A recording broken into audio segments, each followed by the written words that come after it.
Asteroid of fear.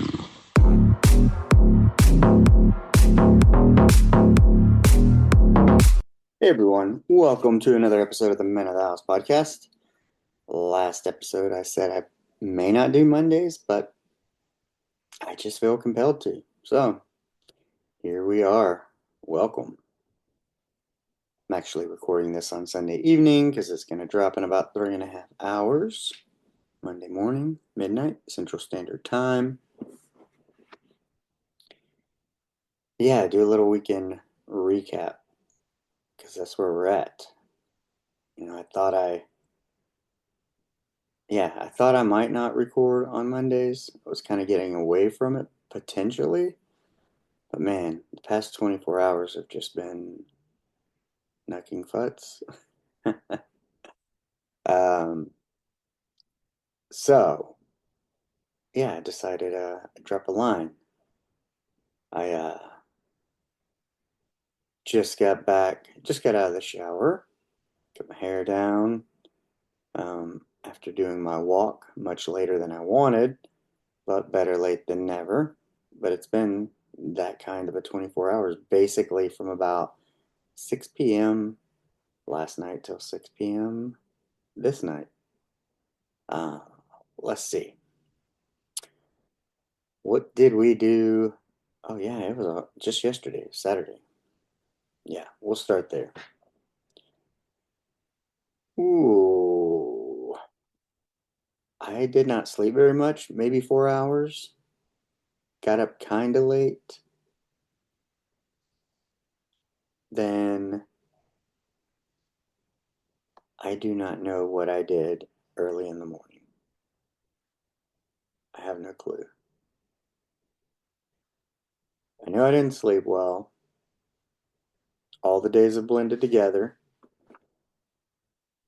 So much so that I do not know what I did. I cannot remember Saturday morning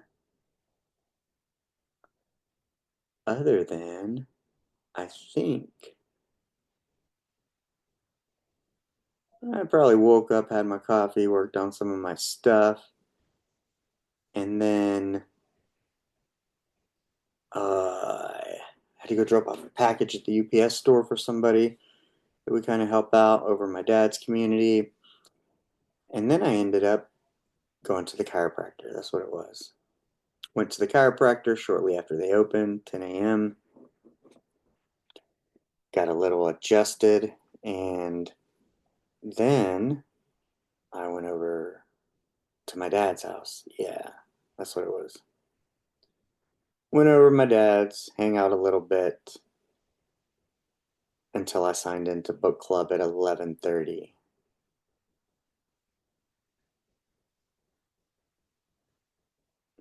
Hmm. Yes, that's what it was. Yeah. Now I remember. Yeah. So coffee, collagen peptides, some Bubs Halo Creamer, uh, checking all my tasks that I normally check and do, make sure all my posts went out, etc., etc.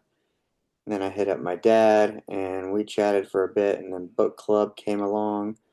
I did that for hour 15, and then my daughter had plans. She had to go to it was like, I think it was her whole fifth grade class or a group of them went to see Wicked with the teachers, maybe like the math class or something. And so I had to be back by a certain time to care for Buck so my wife could take my daughter to the movies. So yeah, I buzzed out of my dad's after book club, came home so they could do that, and I would stay with Buck. But I think I came in. Oh no, I didn't. Yeah, they were going maybe at 3-ish or 2-ish. I don't know. So yeah, I got back and got everything set up, and uh, it was close to 2. yeah, they had to be there too. So yeah, about 1:45ish or so, I got everything set up for Buck and I to watch the Army Navy game. I'm a U.S. Navy veteran, YN3, and Buck is a '05 commander for the Navy, so we were definitely rooting for them. We talk about the times of him going to the games when he was at the Naval Academy, and his wife, who is no longer with us. She's from Maryland, there in Annapolis, because that's where they met. And we were discussing, I guess most of the games he went to were in Philadelphia, and they were playing this one in Landover, Maryland. So that was a little different. And we talked about that. We talked about all kinds of stuff over the game. But yeah, we watched the Navy spank the Army. It's a pretty good game. Uh, Navy quarterback, forgot his name, but I can dig it. Yeah, they did well. So we did that, and once I was, I think it was the fourth quarter, Navy was ahead. I was like, hey, it's still daylight. I'm going to go get my walk in. So I did that. I took off walking, and while my daughter was at the movies, my wife was shopping, doing stuff like that. And once the movies were over, we all kind of met back up here because my wife was going out with a group of moms, I have a daughter. She has friends. So all the moms get together sometimes and go out for a birthday or something. And I think one of the little boys who goes to school with my daughter, his parents own a club, a little dance club. And so, they went out to eat and did that. And, for me, I was like, okay, I'm going to watch the Army Navy game. Check. I'm going to get my workout in. Check. Come 6 p.m. with my wife going out, I was not going to be able to go and watch the fights with my dad, which is kind of normal standard routine. That's what we do. That's how we spend time together. And it's something we look forward to, and especially because I took martial arts and he was a Golden Gloves boxer, state champ. So, yeah, fighting is something we both enjoy as well as like to watch. And so I wasn't going to get to do that. And so, like, 6 p.m. rolls around. I'm tuning into ESPN Plus. I'm going to watch them at home. I'm going to work on my strategic coaching course because I had set a goal at the beginning of the week to finish it this week. And I think I still had like 3.5, 4 hours left. And I was like, okay, I'm going to watch the fights in between, like work on the course. Once the fights move over to pay-per-view at 9 p.m., I'll finish out the course. Maybe have some dinner with Buck, get my daughter situated, all that kind of jazz. And then I sit in the chair, I turn on the TV, and I hear my daughter upset. And it's one of these things of, I'm bored. I'm bored. Or like, text one of your friends. We don't mind them coming over, anything like that. And, nobody was answering her text or her calls. So she felt a little upset, isolated, and whatnot, alone, which is understandable. So I paused the fights and went to tend to her because, as a father, I want to see my daughter happy. I hate to see her upset.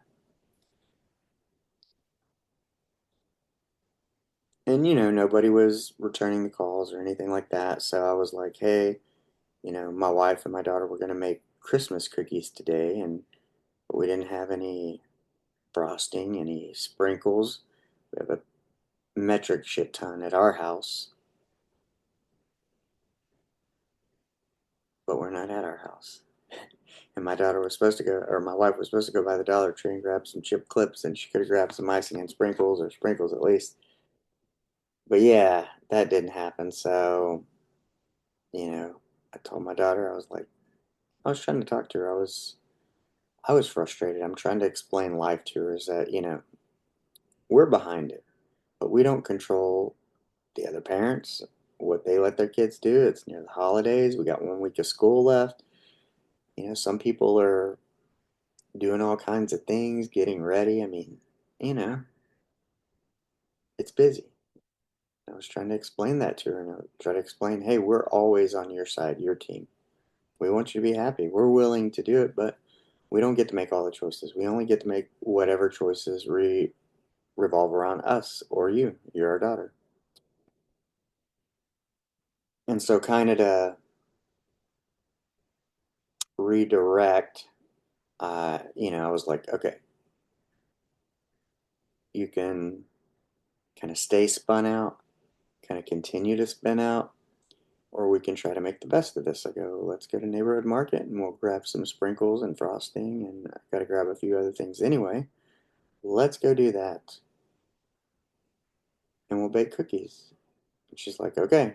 So while my wife was getting ready, we made a run, did that, got all that, and I was kind of okay.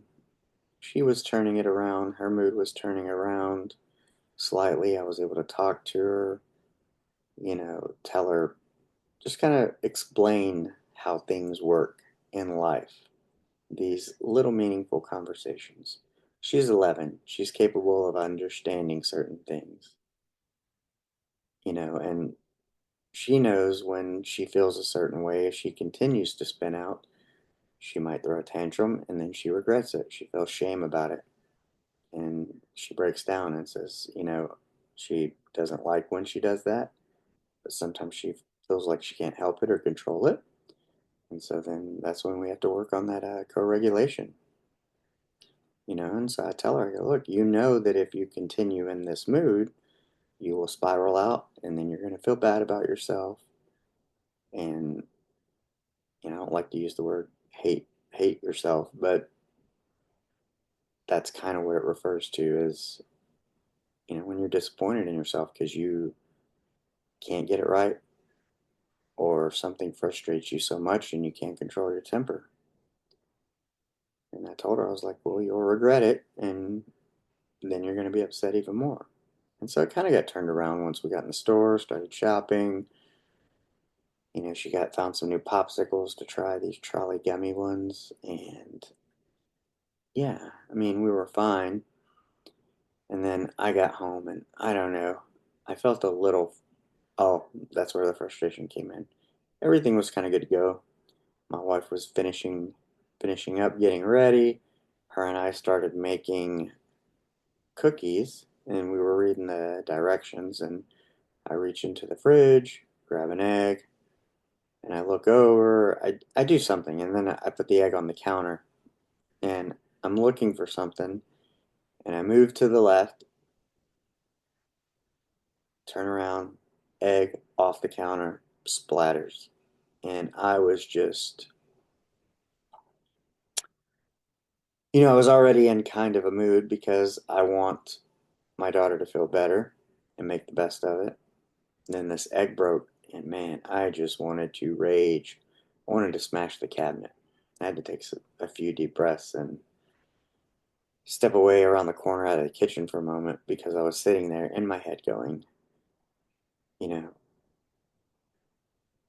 you're showing her what to do if you lose your cool.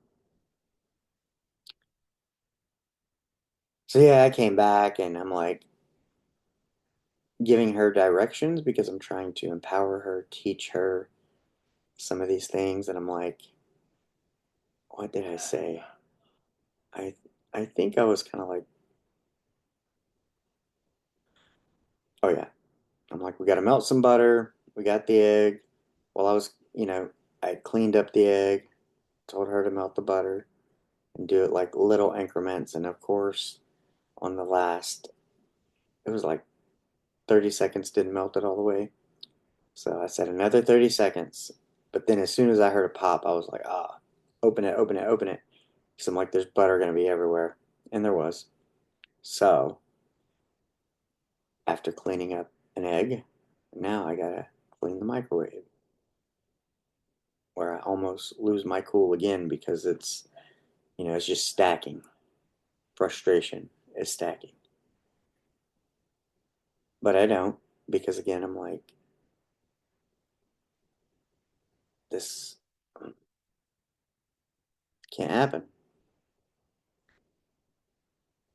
I do not want her repeating my behavior because sometimes your kids won't listen to what you say, but they'll sure as hell repeat what you do, your actions.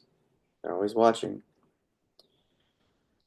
And I probably stepped around the corner again, probably said a prayer, something in regards to I do not want to show her this, help me through this.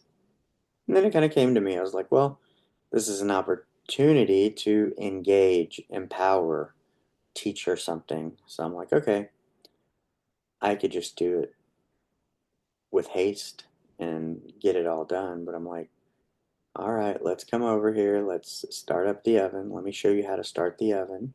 Let me show you how to adjust the temperature. Let me show you how to set a timer. This is what preheating is. Let's read the directions. Let's get everything ready. So we did all that and let her push all the buttons and walked her through that and let her make the cookies. And then when it came out to making the actual cookies, it was like, hey, let's just showing her little tips, whether it's using 2 spoons, how to get a nice tablespoon for a round cookie.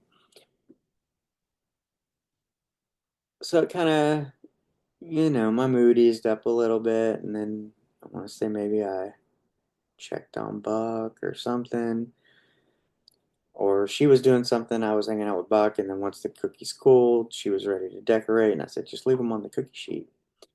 That way the sprinkles and everything will kind of fall in there. I'm like, we already sprayed them with Pam. We got to wash them anyway. So just decorate them on the cookie sheets. And I hung out with Buck. We were watching, I cannot remember what, old programs, stuff from the 80s that he remembers. Mm. So I don't know if I went to get something for him, but I think I went in the kitchen. It was all clean, and my daughter was like, I, I washed the pans and cleaned the dishes. I was like, awesome. Like, thank you. It was quite shocking, but I was impressed, happy that, that's what I was. I was proud that the mood she was in at 6 p.m. was no longer the mood. She made the cookies, she cleaned the dishes, and then she went and cleaned her bathroom. Yeah. So, yeah, I was highly impressed. And then Buck and I hung out, and he's normally a 9:30, 10 o'clock, maybe 10 o'clock, 10:30 kind of guy. But for whatever reason, we were up watching old shows till, and it was like 11:30, and he's finally like, "Hey, I think I'm ready to go to bed," or maybe I said I was gonna lay down, and do you want your TV on or off? Do you need to be changed? That kind of stuff. And he wasn't positive, so I was like, "Well, we'll change you anyway. Might as well before bedtime." Didn't really have anything there, and then it never fails. Every time I put a new diaper on, it's like, I gotta go now. It's coming. Multiple times. Nothing. Check. Clean diaper. Oh, now I gotta go. So I gave him some time and I was doing this and that, the other. And I don't know if I had taken my melatonin because I was like, man, I have got to get some sleep because I have just not slept. And I've slept 4 hours, 2 hours, 55 minutes, past 3 days. And I think I'd taken my melatonin, and when all this kind of happened, when it's like, oh, I'm going now, because I was like, I'm going to take my melatonin by the time I get him checked or changed and set up and everything, uh, it'll start kicking in, and I can put him to bed and I can come to bed, wait for my wife to get home. But yeah, that didn't happen because he's like, oh, I got to go. And so then I got to give him 15, 20 minutes to sit there and Meanwhile, melatonin's kicking in, but I can't go to sleep. So, yeah, that was that. And he ended up with nothing. And then it was kind of like, oh, he thinks he hasn't had a bowel movement in 3 days. So I'm like, I'll fix you some Miralax. And then it was like something else with this or that. Like, it's probably 12:30. Hey, hello, I need this or I need that. Or I'll come in and be like, yes, what do you need? What can I help you with? It's always something trivial, but that was that. And then my wife came home. I went to bed at 1 something. Got up at 4. I did not really want to get up at 4. I wanted to sleep in, but I just have not been sleeping well lately, even with 7.5 milligrams of melatonin. And yeah, I got up at 4. I was like, well, this is this. Start coffee, and looks like I better work on the course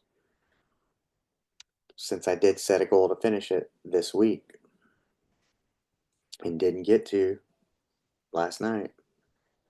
So yeah, from about 4 to 8:30, I was completing the course, and I finished my strategic life coaching course. So that was nice, and then it was time to move on to my dad's complex and go change the person we help out over there. And it was a hot, funky mess. I mean, it was almost like liquid puddle, throw stuff away, strip beds, everything, wash, soapy sponge bath. I mean, it was like the Exxon Valdez, big ass oil slick. That took a long time.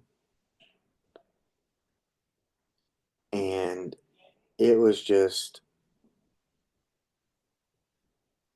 it was a lot because you're trying to clean him, but then, because you got to strip bed, he can't walk, he can't lift himself up, he can't do anything. It's like I got to try to keep him as clean as I can while trying to roll up sheets and, you know, get them all so it's not rubbing on him because I'm washing them. Put like new chucks down, and as soon as I get them all clean, it's like, there he goes again. It just starts like pouring out. Like,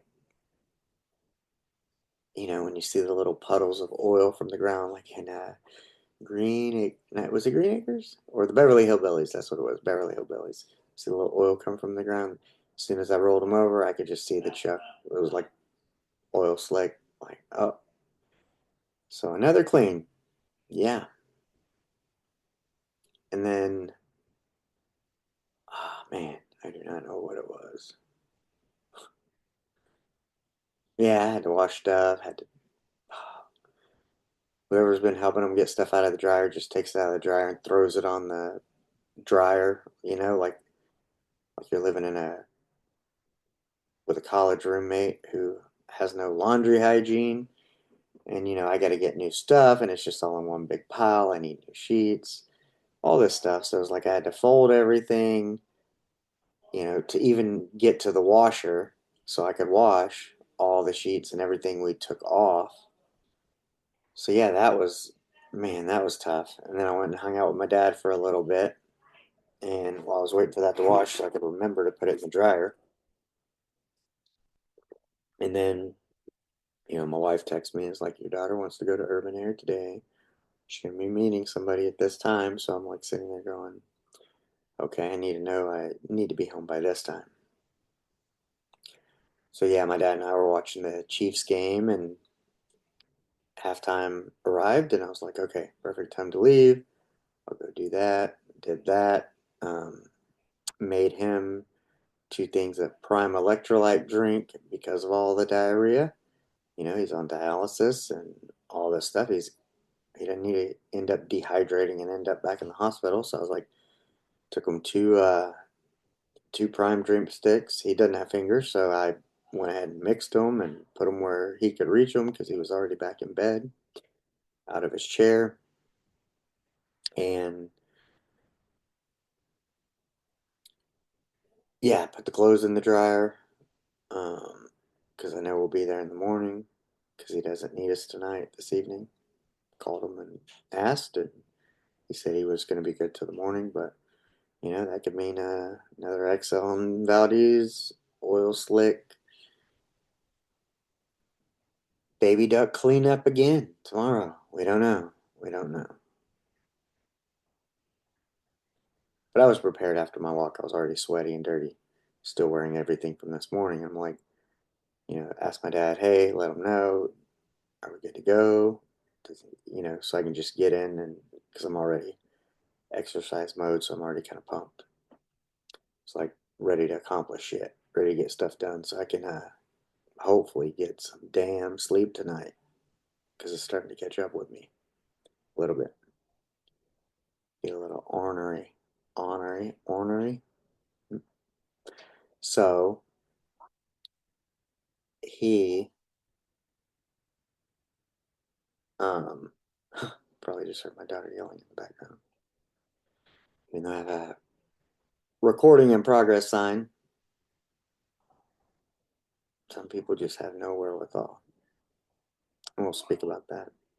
That's one of my pet peeves, whether it's wherewithal or entitlement. But yeah, so we get here, and then there's these battles back and forth. My wife thinks my daughter needs to do this certain homework assignment before we go, and we're like getting ready to go. My daughter's hungry. She's trying to talk to one of her friends to see if one of her friends can come. She's meeting one there, but she wants this other one to come. Um, she's meeting a little boy who is in her class, but he's grown up with her and come to all the birthday parties, so it wasn't abnormal. But she was seeing if one of her other friends could come, and we're trying to get this assignment. She's hungry. She's making herself some shells and cheese, and she's still got to get dressed. And man, it was just a lot going on, because this is between 2 and 3, and we need to leave by, like, let's say 2:40 to get there at 3. And then, like, hey, if this other friend can come and we have to go pick her up, we're gonna have to leave even earlier because we're meeting your other friend at 3. And I asked her for something and she got all frustrated, and she's like, "There's just so much going on," and I'm like, "There is. Why don't you try my shoes on for a minute? Because I'm having to deal with you too and your frustration on top of everything I've got going on." But we got through almost unscathed. But it was like right before I left, my wife's like, Locke wants to go on the computer, and I'm gonna put him in his computer chair. And I'm like, I don't want to argue. I don't want to argue in front of Buck. But it's like, argue at my wife in front of Buck, or tell her, no, no. PT and the nurse said, no, he belongs in the wheelchair, whether he likes it or not. He doesn't like it. But that doesn't mean we appease him, that we forego safety to appease him. I was a clinic manager, and if you have a Midas, something happens and you have to fill out like a Midas report, a incident report or something, you're going to get fucking hammered if you did not follow the protocol, the instructions, the rules, things that keep you from liability and risk and potential further danger. You can probably see my eyes light up. And this is exactly why I'm doing this episode. So I was like, and I'm like, I don't want to argue about it. So it's like I have to be frustrated and bite my tongue and kind of go along with this. And it's like, uh,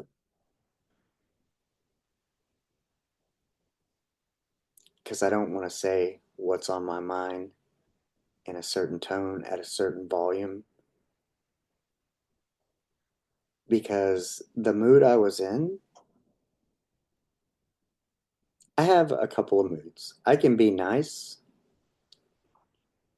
and say things nice, sort of, but I have a side of me that's kind of pretty serious that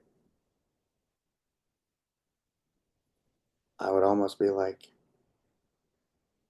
it wouldn't have come off well. It would have started a big ass fight because I would have potentially, my words can make people feel bad. I can say some mean things. I can break you down with words if I need to.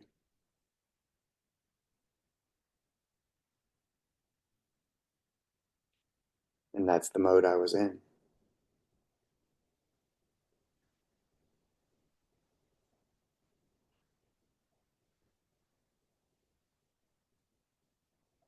And it's a figure of speech, but I was like, I did under my breath, or I don't know, maybe even aloud, because Buck doesn't hear well. But I was like, when she's like, he wants to go in this chair, and I'm like, fucking hard headed ass one and hard headed ass two, two fucking hard heads, like, just don't get it, like, no. And then he was just being a pain in terms of like, I can't. It's like he wants this, but then he can't do anything for himself, or doesn't want to help, or he can't stabilize his torso. And my wife's trying to encourage him and or whatever, and grab his hand and telling him, put your hand here. And he's like, I'll do it when I'm ready. Like, I got it. Like, leave my hand alone. Like, she's that trying to please, trying to go the extra mile, trying to be helpful. But she doesn't get this thing of like, if I say no, he says no is no is no. Move the fuck on. Don't ask again. Don't suggest again. Don't offer again. Like, if you offer me a cookie and I say no, are you sure? Motherfucker, I said no. I don't even like cookies, okay? Just no. Move the fuck on. Same thing happened last night. That was one of the things that frustrated me too, was like, we were at Walmart getting the sprinkles and stuff, and it's like, she's like, I'm gonna feed them. That way you can, because you're gonna make cookies with Sophie and all that before I leave. She's like, he was already asking for meds and he didn't want to eat. But she makes him something, and then she brings it back to the kitchen. I'll just cover this up or put it in the fridge later in a container. He didn't want it. Well, if he told you he didn't want it and you insisted and made it anyway, like, I just don't get it. I don't get it. And that's where my frustration lies. Like, whether it's my wife, whether it's Buck, whether it's somebody I've worked with before in a clinic, like, the rules are the rules. Just follow them, especially when it comes to safety. You know, you want to give a little leeway. I don't mind giving leeway. I'm flexible when it comes to like a lot of things. But there's just some things that are non negotiable.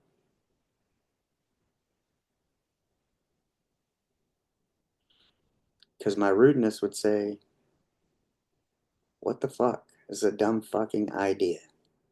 How dumb do you have to be to put other people at risk? To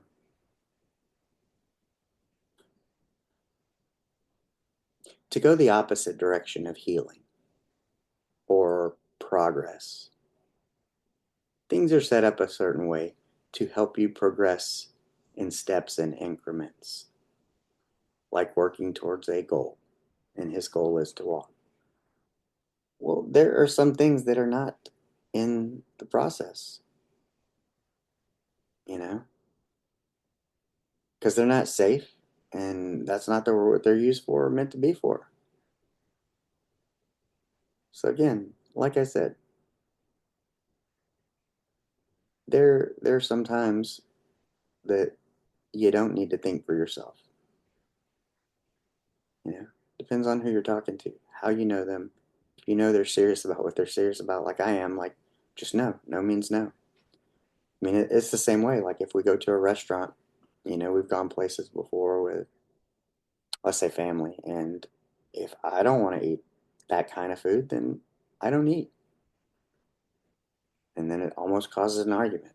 Well, I don't see anything I want here. So I don't. So what's the point? Why waste the money on it? Why pretend? Why pretend? But the whole thing is she'll feel bad because of the way it looks. But it's not about the looks. To me, it's like, I fasted for 45 hours yesterday. Or, yeah, 45 hours. Broke it last night with a shake. And I'm okay with that. And I've always been this way. I want what I want or want nothing at all. If I don't see something I want, then I'm okay walking away empty handed. I don't care if it's at a restaurant. Stop making it about you and your feelings and how things look. I'm okay with it. I'm here for the conversation. I'm here because we're all together. But if you think I'm going to do something I don't want to do just to please you, or just because how something looks, because you think it looks off, not happening. So, yeah, we get like that sometimes because that can be difficult. But, if you've ever been a manager in healthcare, sometimes you got to be. Deal with doctors who think they're all that in a bag of chips. No social skills, no leadership skills. Probably met a couple handfuls of good doctors, and the rest have just been kind of,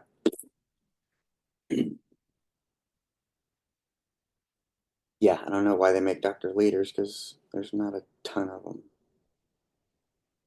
Put them in leadership positions, that's not what they teach, unless somebody has the natural gift or ability to lead or they've learned leadership elsewhere. No, they don't know how to have tough conversations, anything like that.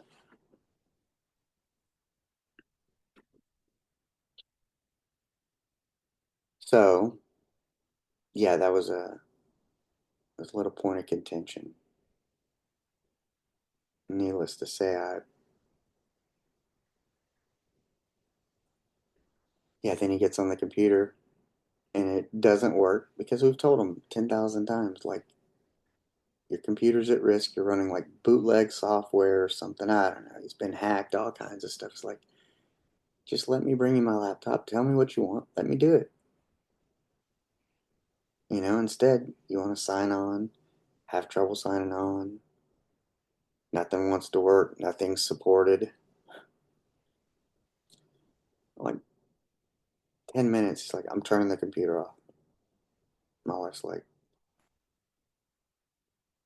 you know, I think she got him to turn it back on because he wanted to research banks after the whole banking fiasco. And having to shut that down.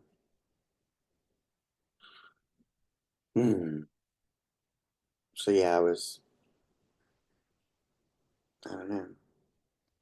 Sometimes you can only lead people so far. And sometimes I get to a point where if you don't want to listen to what's best, guess what? I'm going to walk away. You do your own thing and you're on your own. You get hurt, it's on you. You make a mistake, it's on you. And I'm not going to be there. Mm-mm.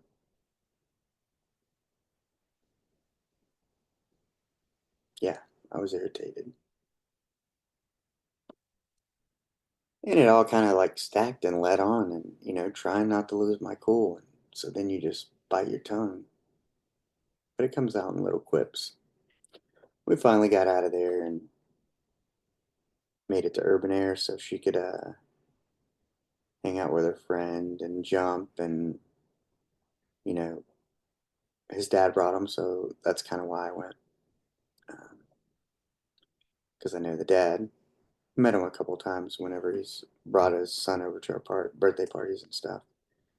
So it was nice to get and sit and talk to another dude who wasn't 97 years old.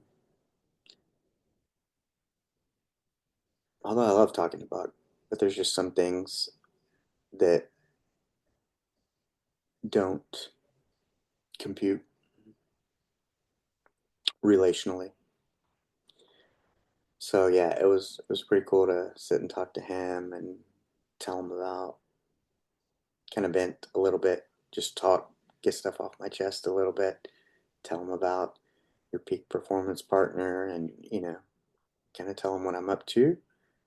And like I told him, I was like, thanks for listening, because I was like, hey, it's important that I do this, that I'm able to talk about the business I'm going to start. One, it's kind of like you're making that public statement, hey, I'm doing this, expect to do this, but I'm going to, and I accomplish my goals, I do what I'm going to say. But also getting comfortable talking about it. It's like when you start a podcast, for a long time I had a metric or a goal of tell one person today about your podcast. Get you comfortable talking about it, you know, push away the imposter syndrome. And the same with coaching. It's been the whole same process.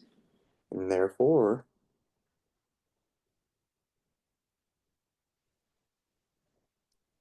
it's being able to talk about it, explain it to them clearly and concisely, and what the goal is. That means it's well thought out when you can speak about it with a stream of consciousness, sort of, and you know, you know what you're saying, and it makes sense to the person who's listening. So yeah, I was like, thank you for listening, blah blah blah blah blah blah. Yeah, that's just small talk. Blah, blah, blah.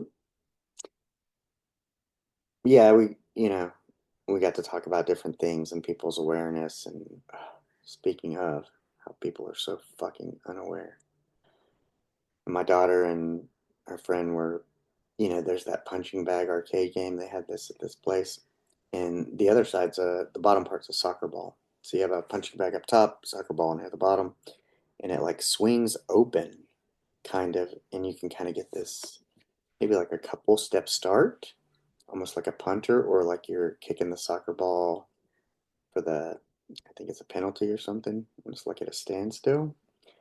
But then this organization, this establishment,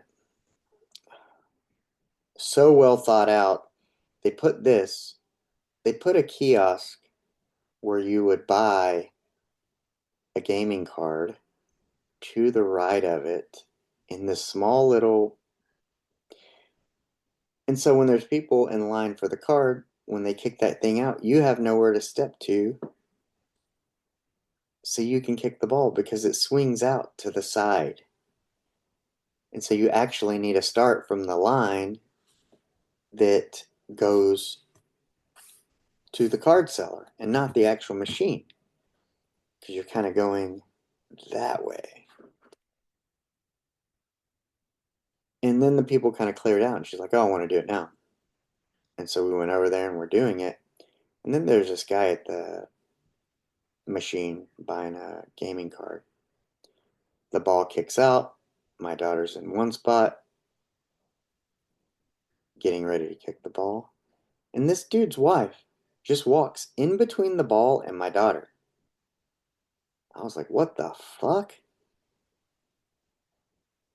And like, I didn't say that to her, but this is what's going on in my head. And I try to call her or say her name or something. But I just fucking tapped her on the back, the shoulder. I don't give a fuck if her husband's there or not. I said, hey, look, like, You're in the way. Like, just cut in front of people, no fucking wherewithal. You know? Like, I'm like, look, oh, I mean, she apologized, just like, mother, save and keep your apologies, learn some fucking awareness. Not just for me, for the rest of the world. People are so in tune to themselves and have no idea about anything outside themselves. It's me, me, me, me, me, me, me. It's hard for me to get that because I'm a server. I like to serve people. It's not all about me. And I hate fucking entitled people who it's all about them. There's nothing there's nothing more unattractive, despicable, make me want to vomit than an entitled person. I just want to whoop their ass. I fucking hate entitled people. Yeah, we're going explicit on this one. Because it's how the past 12 hours have been. Explicit, with a few reprieves here and there. Yeah, so the lack of sleep doesn't help, but people just in their own fucking la la land, being selfish, narcissistic, me, entitled. Man. Hmm. Ah, I went and saw a rock show Friday. I went and saw Reverend Horn Heat. They came to my town. First time I ever saw them was at the Edge in Florida, Orlando. I think I was in the Navy, A school. I saw them again in '97 at Warp Tour in Pompano Beach. Probably saw him in Dallas a couple of times.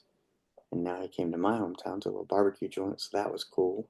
There's no shows ever come here. There's not a lot of good music venues or live music. And so I was like, for one time, I don't have to drive to Dallas and back. So, like, 3 to 4 hour drive. I can be home not at 2 or 3 in the morning, be home at night. So, even though I was tired, hadn't slept much, it was rainy, yucky days, I was like, I'd be dumb not to go. You need to go. Go do this. So I did. But there was a guy to the left of me, too. I was like, this motherfucker just, yeah, it took him a minute. Like, he kind of stood in front of me and was like, until he kind of turned around to look at something, and I gave him a look, and he's like, oh, sorry, sorry. He realized, like, he's in front of me. I'm like, oh, no, you don't. Oh, no, you do not. Motherfucker, I was here first. I'm in my spot. I'm 5'5". You're 5'8", 5'9". Don't fucking stand in front of me. Come on. Yeah, that was cool. I enjoyed that. And the other thing I noticed when I looked around, as of today, I'm down, man. Actually, by now, I just weighed myself before because I've been kind of fasting most of the day. I think I was at 59.4, 59.6, maybe 59.4 pounds I've lost total. But it's actually going to top 60 because I think I was, man, I do not know if I was 153. It's 154 this morning. Oh, 152.8. So 152.8.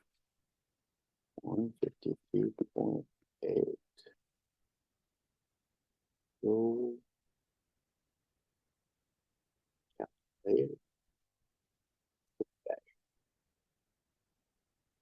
8. All right, 60.2 pounds. I am down. Speaking of that 60.2 pounds, I was looking around at this show and I'm like, hmm, there's some busted ass fucking people here. It's the whole world missed the memo on counting macros. Don't know what a fucking portion size looks like.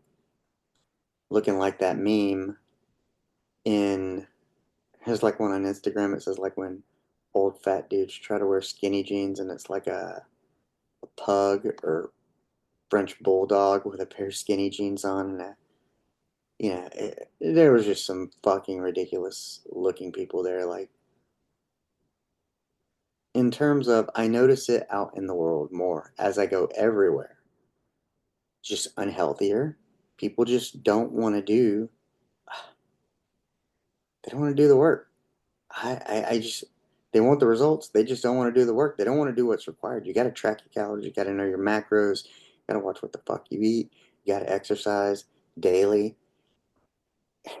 It fucking takes work,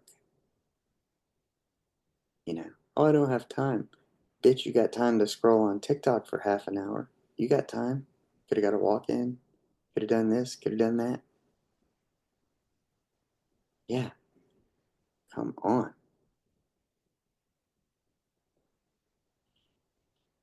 And then I was like, I'm 48.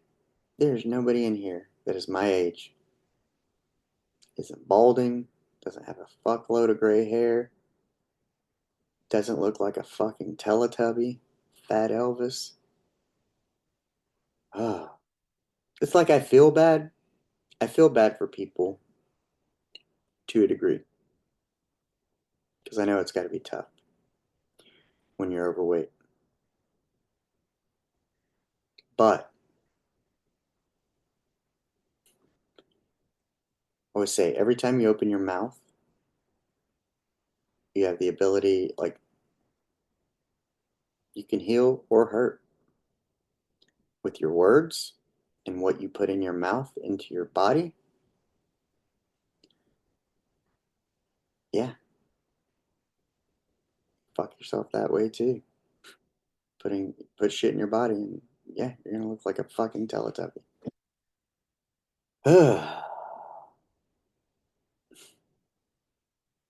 You can be kind to somebody with words, or you can break them down. Make their day, or make them feel super inadequate and less than. I'm on the choice of the others. Feel good, helping people reach their goals, but I feel like I have to point this out and be honest about it. Yeah, I told my wife, I'm like, you're lucky. You got a 48-year-old that does not look like a 48-year-old who cares about his shit and his metrics and his weight and all this stuff. Um, because we've been together 18 years, but you went back on the market. Yeah. Mm-mm-mm. Slim pickings. But hey, I was 213 pounds. I got a picture on Facebook and Instagram. I posted at 205, and look at my gut. Yeah, I was a fat ass too. So, I'm not trying to make you feel bad. I'm trying to tell you the truth. Sometimes the truth hurts.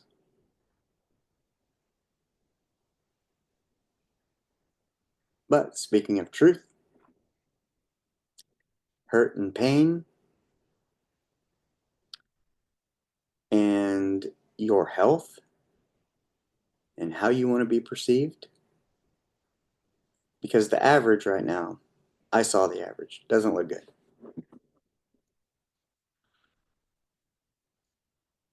If you want to make some changes in your life, you want to transform, you want to do something, hit me up. Hopefully, 3 weeks, 4 weeks, this thing's going to be off the ground. And I will help you with your awareness. I'll help you not to be a piece of shit. I'll help you not look like a Teletubby, but you got to want it. I cannot want it for you. I cannot want it more than you do. But when you're ready and you want it, hit me up. I'll help you out.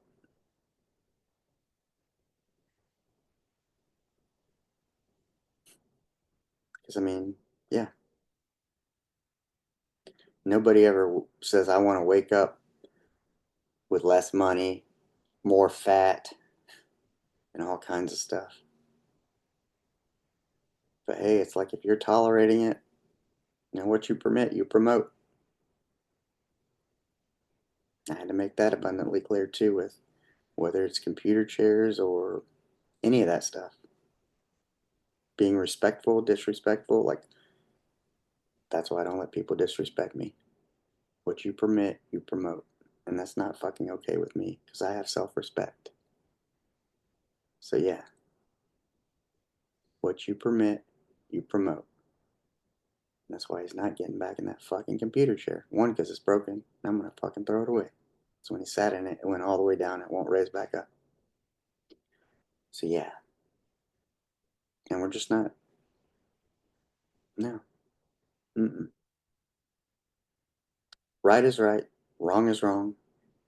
Better is better. And worse is worse. And you have a lot of choice in it. All in how you treat yourself, feel about yourself. My self worth was really low, but I worked to get it back with that 60-pound loss. But that's why I can confidently sit here and say, yeah, out of all the people in that venue, I was definitely top five in guys, you know, in terms of being 48, looking the way I do, being thinner than everyone else, more aware, sober, not fucking drinking and doing other dumb shit there. Um, yeah, I was the catch there. But it's reminded me of who I once was and what I'm about and pursuing excellence, what I'm capable of. Yeah. And the fact that I'm not just not gonna take shit from people in terms of disrespect. Like, mm-mm. Nope. You give a fuck who you are. My boss, you sign the checks, whatever. You want respect, you give respect. So, I'll get off my rant, but you could probably see why I needed this. So, tune in Wednesday for my part of the story. We're going to pick up in New Braunfels, that part of my life. And when I left, when I broke up with my now wife and moved to New Braunfels, but eventually we linked back up. So you'll want to tune in and hear that. uh, but yeah, I got to get all this uploaded. It's already getting late, and I would like to sleep tonight. And um, I'm sure I got a full day tomorrow as well. So on that note, everybody, I hope you have a I hope you had a great weekend, and I hope you have a great week, and I hope you get some sleep tonight and all goes well. And reminder, you want to make a change, you want to transform, hit me up, DM me, whatever you need to do. We'll figure it out. Because I think I'm actually about to start coaching the little boy's dad. I need a couple of free clients to start practicing, and he has a change he wants to make, and I'm excited to hopefully help him make it. Yeah. So kind of worked out in a roundabout way. And I'm on I was in the storm for 12 hours and um, now we're back. So hopefully the storm doesn't continue. Hopefully I get some sleep and tomorrow goes well. I start, crunch time. I got 9 days before my next business coaching. I got to knock out this website and just put the pedal to the metal. Get it all done. All right, guys. Until then, go out and be the person that you would want to meet. Yeah, get some fucking awareness. Unless you want to meet fucking shitty, entitled people, then Yeah. Go out and be the person that you would want to meet. And those aren't the fucking people I want to meet. So, till next time. Peace. Let go.